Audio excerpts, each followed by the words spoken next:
Galo cantou, anunciou, querem choro. Naquela madrugada quando a tromba d'água chegou, avalanche de lama descendo a montanha que tantas vidas ceifou.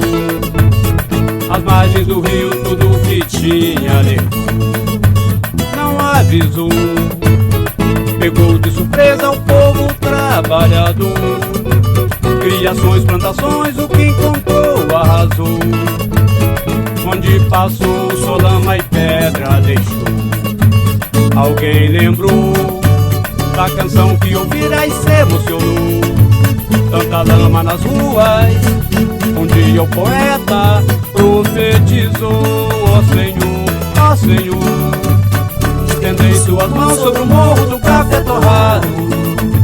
Não deixe-me de novo aquela enxurrada, levando o que foi feito com tanto suor, meu Senhor. Ó meu Senhor, não deixe-me de novo aquela enxurrada, acabando com tudo de quem já não tem quase nada. O povo não merece sofrer outra vez essa dor. Ó Senhor, estendei suas mãos sobre o morro do café torrado.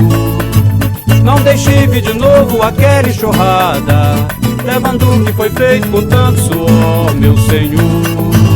Ó meu Senhor, não deixe vir de novo aquela enxurrada, acabando com tudo de quem já não tem quase nada.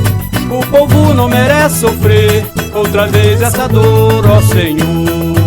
Galo cantou, anunciou, querem chorou. Ó meu Senhor, galo cantou, ó meu Senhor.